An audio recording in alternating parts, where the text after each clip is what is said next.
My name is Bayo Adedosu. I'm an IT consultant. I run an IT firm in Toronto, Canada, Ontario, and I have a lot of Nigerians of like minds, professionals that work together and also run different projects for the government of Canada as well as the government of Ontario. And I believe with the wealth of experience, skills that Nigerians in the diaspora have, that this is not the time for anybody to sit idle. This is not the time for anybody to sit outside and expect to be able to make an impact. You cannot make an impact by being an armchair critic. You need to be involved. And for you to be involved, you need to come down. And coming down simply means you are ready to make the sacrifice and you are ready to throw your heart with your full chest and support the candidate you believe in. And with my full chest, Asiwaju Bola Ahmed Tinubu is the man. Let's go back in history. A lot of people who are acting as aggressors, opposition to the aspirations of Bola Ahmed Tinubu don't know him. By virtue of my age, I've experienced him. He doesn't know my face. He doesn't know my name. He doesn't know the father that gave birth to me. But I have a conviction, and it's on that basis that I'm doing all that I'm doing. And I'll explain why Bola Ahmed Tinubu. During the misexperience, the saga of Ibrahim Babangida, the darky experience that he was trying to foist on Nigeria, we had June 12th. But before June 12th, how many people knew that Bola Ahmed Tinubu was a senator of the Federal Republic of Nigeria in 1992-1993? Not many of them. A lot of today political converts, a lot of latter-day Democrats were not even born then. Some of us know more than they do.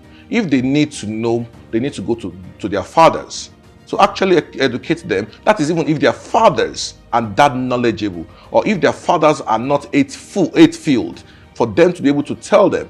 In 1992, he was already a senator. He was going to become the Senate President of the Federal Republic of Nigeria.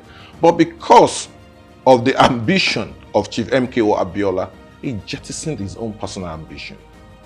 That was why Iyorchia Ayu became the Senate President then.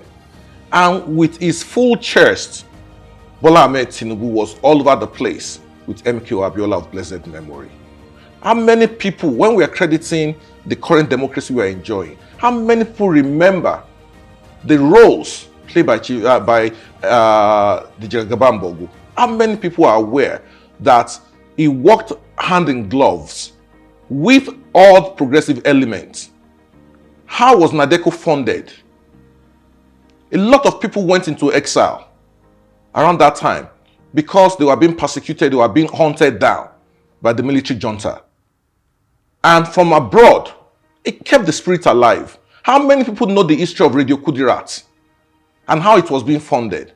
It's unfortunate that somebody who calls himself a journalist and could try to rubbish him, knowing that even when his own publication was going to run down, was to be closed, the lifeline he got was from Asiwaju Bola Ahmed Tinubu. And these are the same people that have come together to attack this person that is so benevolent. I've not gotten anything from him. I've not received anything from him. I'm not doing this because I want anything from him, because I want any recognition, but because I want history to be kind to him, because I want him to reap where he has sown. You cannot harvest where you have not planted. The democracy we enjoy today is being made possible because of the activities of people like him. And you're not telling me who is Asiwaju Bola Ahmed Tinubu. The only thing I know about age being a factor in who can run for the office of the president is there is a minimum age qualification. The Constitution of the Federal Republic of Nigeria does not set a maximum age qualification. So if the Constitution requires you to be at least 35 years old, the Constitution does not restrict you from being 90 years of age to run for the office of the President of Nigeria. And what has age got to do with competence? What has age got to do with the ability to put things together to make things work? A lot of people who are talking about age, it's simply because they don't have any substance. They don't have any other thing to hold on to, and it's a straw that will lead them nowhere. When you're talking about age, you have a company, you are the chairman of the board of directors. Is there an age when you should cease to be the chairman of the board? In America, Joe Biden is almost 80. Nancy Pelosi, who is the Speaker of the House of Rep, is well over 80, close to 90. Is she not active? Is she not delivering? When you hear people talk about age, then you ask them. Apart from, that simply means because you are young, it simply means there's a limit to what you can do. Is that what you're saying to me? Because if you're saying, oh, he's old, he can't deliver, that means you that you are young, there's a limit to your comprehension, to your ability, to your competence. Age has nothing. The minimum requirement is already met. So age should not even be a factor. If we are going to rate him, if we are going to question him, let us question him on the basis of competence. Let us question him on the basis of his... He's competent to be the president. He's more than competent to be the president of the Federal Republic of Nigeria. This is a man with a verifiable track record. When I say verifiable track record, let's start from his time at Deloitte in the United States of America. Let's go to when he was working with ExxonMobil, where he rose to become the chief treasurer. These are no flukes. Do you know what it takes to work with multinational companies? Asiwaju Bola Ahmed Tinubu was already a millionaire, even while working with ExxonMobil. Asiwaju Bola Ahmed Tinubu was celebrated by Chicago State University as one of the most outstanding alumnus. So what are we saying? When he was governor of Lagos State, we know the blueprint is set up. How Lagos is being transformed. Everything that successive governments in Lagos State are doing are as a result of the blueprint he puts together. Let's remind ourselves, Nigeria will not be in darkness today if Enron had been allowed to run. Enron was the first IPP, International Independent Power Project, initiated in Nigeria. And who brought it about? Asiwaju Bola Ahmed Tinubu.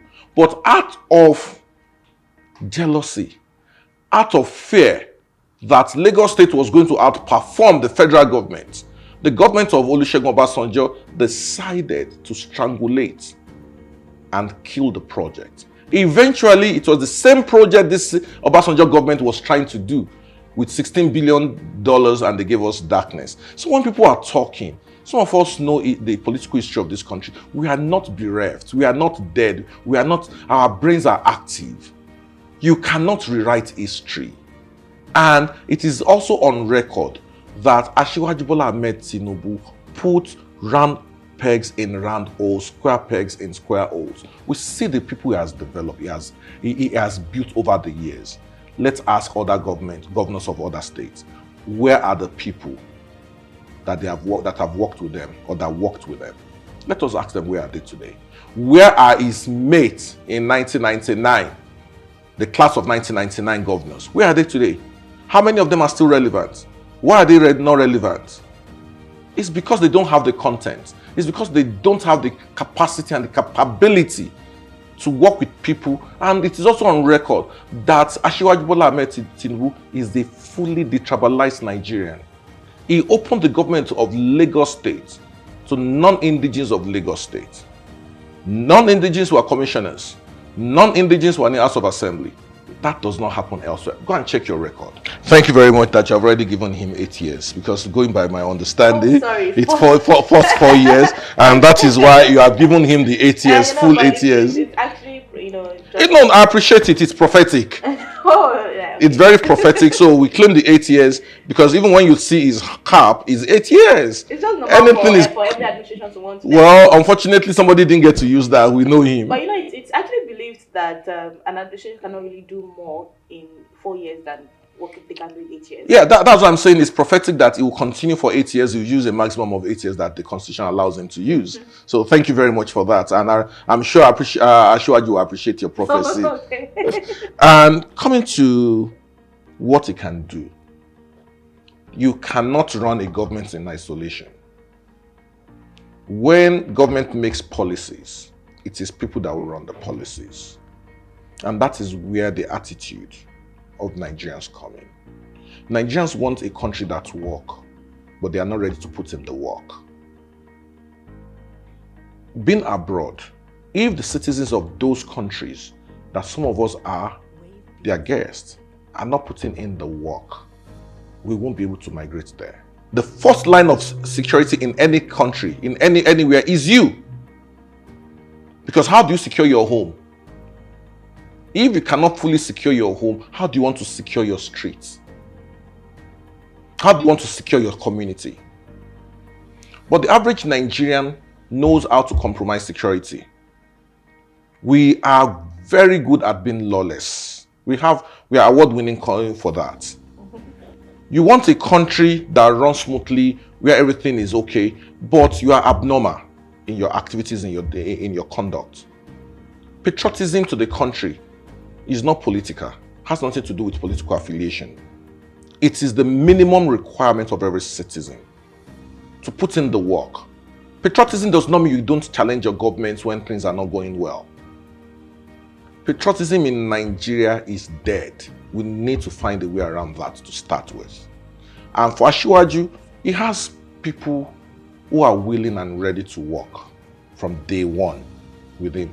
And I can assure you of one thing, he has not rolled out his plans officially, but I can assure you, based on what I know of him, his plans for Nigeria are very robust. And as a Nigerian in the diaspora, he understands the lives of Nigerians abroad because he's been abroad himself before.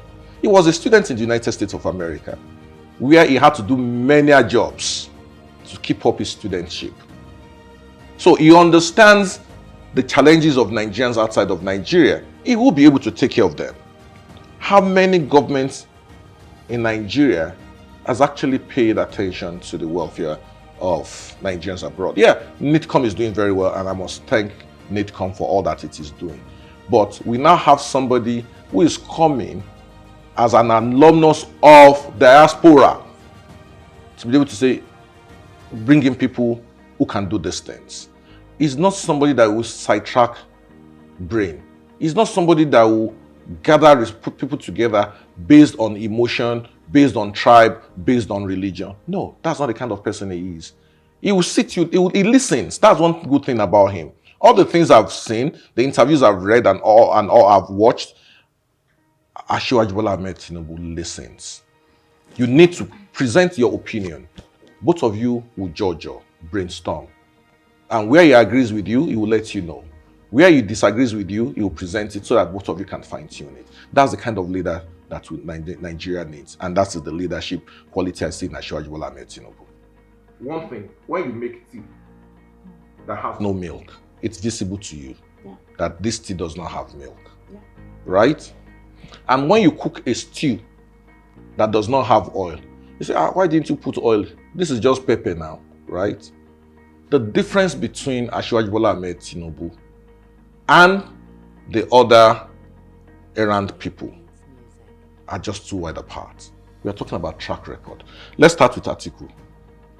I will not glorify with Atiku with much, but Atiku will be anybody who wants to run with Atiku or who believes in Atiku is an enemy of this country. Let's start from when Atiku was in the Nigerian customs. Atiku has also been in the political life of Nigeria for so long. He was there in 1992. Senior Yaradua, General Yaradua, wanted Atiku to become the vice presidential candidate of MK Abiola, but he was not picked because people could see that he was ambitious and is a dangerous person. The loyalty is not there for him. Loyalty to self, not loyalty to the country. And when he was VP to Obasanjo, we could also see that it was loyalty to the self, not loyalty to the country, because it did everything possible to undermine Obasanjo. And this was a man that sold Nigerian assets to his friends and cronies. And later on he said he had repented. Do you see where armed robbers repent or rogues repent? This is a man that said in 2019 that are my friends not supposed to be enriched? Do you think that kind of man has changed? No. He has no content. This is a man as a sitting VP established a private university simply because his government worked to destroy the Nigerian educational system. With the president there, Obasanjo, also opened a private university. Where is that done in the world? These are people that are guilty of different conflict of interest and corruption. Even Obasanjo said he cannot forgive Atiku for corruption. Why did Atiku sneak into US in 2019 as an aide to Bukola Saraki, the Senate president? He's been looked for. It's because of him that Thomas Jefferson went to jail in the US. They sold his house in Potomac, in Maryland, US. He tried to sell it quickly to remove his. Okay, he sold it quickly to move his money. We know his antecedents. He's been in the fray to defraud Nigeria. He's a fraud. And when we're talking about into lie, Peter Obi is a guy that has a PhD in lies and falsehoods. I actually didn't know that was first very Yeah, into lie. Okay. Mr. China. Really? Yeah, he's Mr. China. Anything statistics he brings is China. I would have thought that somebody who loves Chinese statistics would have transformed Anambra to a mini China when he was governor of the state. The state is in a state of disrepair. When he was governor of his state, he brought money, 500 million, and invested in his family's brewery, Hero. That is conflict of interest that ordinarily will send you to jail. Confirmed, legit crime. And this is a man that moved money offshore to the island of Jersey. Why is it that when the Pandora paper issue came up, we didn't find Asiwaju's name? As corrupt as they claim he is, Asiwaju was not mentioned in one place. His name did not feature in any document. And this was a document investigation conducted by over 600 journalists, 1,000 journalists across the world, with over 6 million pages. And it is on record that Intulai Peter Obi registered offshore companies in the name of his teenage children abroad. The safe haven is where they hide stolen wealth, stolen money. So, what are we saying? Unfortunately, he's being egged on by tribal bigots and religious anarchists. Okay. Yesterday, I went somewhere to eat here in Abuja, and they were showing me next cash and carry, whatever they call it. Was it not owned by Peter Obi? Yeah, it was. Right? Still is. It still is. So if people say Asiwaju this, it's speculation. Speculation, hearsay. And when you allege without proof, it's a crime. And that is something I don't get involved in. I don't speculate. I don't allege. As I stand before you, as I sit before you, I have a WhatsApp group of my secondary school. I'm always asking them hard questions. But from all intent and purposes, I know the hate is deep for APC. I know of a particular guy who calls himself a CSO, this and that. The money they used to get from PDP is no longer forthcoming. All the fraud they used to do that as civil societies organizations, they are not getting it anymore. It's no longer business as usual. They tell you he has pocketed. How did he pocket Lagos State? Oh, he made his daughter the Yaloja of Lagos. Let's address that issue today. Late Alaja Bibat Mogaji, may God rest her soul, a wonderful woman that loved Nigeria and Nigerians to the core. Shade Tinubu Ojo is a market woman. Are we saying because she's Tinubu's daughter, she's not qualified to be the Iyaloja? So, because I am me, I'm doing something, my son or my child will not be qualified to have an interest in it. Legally, is there any law that has been broken? Remember, to become an Iyaloja, there is an election. However you win the election is up to you. However you handle your campaign is up to you. So when people talk, are they talking on the basis of law or emotions? The average Nigerian talks on the basis of emotion without the backing of the law. And I hear on the side of caution, I don't join the bandwagon of people who accuse without fact. If I'm going to engage you, I'll engage on the strength of fact available to me, so that at the end of the day, I don't look stupid and I don't look like an idiot, which the average people on social media, we have a bunch of social media bullies, social media rogues. Wow, it's well coordinated. And I'll say this and I'll say it openly today. Most people who are supporting Peter Obi today, who called him a third force, some of them have been reading stories, have been in forums where they said that they are supporting him because they would rather lose the votes to him, knowing that he's not going anywhere, than to give it to APC or to give it to PDP. So that is the logic. It's like we are reducing the votes APC will get. At the end of the day, it will still come around to vote PDP. We know the antecedents. We know how they package these lies. But the way a person like Peter Obi is going is destroying a generation that is upcoming that we need to build, because it's feeding them with lies. And they hold smartphones in their hand, but they are not smart in any way. In life, decisions are to be taken at every stage in life.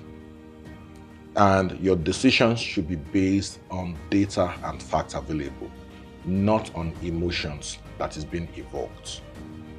Look at each candidate, their antecedent, their history holistically, with an open mind. Free yourself from hate. Balance them, their track records. Because all of a sudden, Obi seems to be all over the place. I jokingly tell people, there is OBI in Yoruba, which is Obi. What do you do with Obi? You eat it. At the end of the day, we are going to eat Obi, like Obi, like kola nut. Let people focus on content, capacity, capability, and track record. When they focus on all those, trust me, Asiwaju ticks all the boxes. And the Nigeria we want to build is not a real Nigeria that is based on religious inclination, that is based on religious affiliation. It's a Nigeria that is built on equity, fairness, and justice. Not one that when a candidate loses an election, he goes back into his base and begins to rile up people, his supporters, against the government. Look out after 2023 election. We seem to have some calm about some criminal elements, some criminal organizations now. After the election, let's see what happens. They'll go back into the trenches and they'll come up again.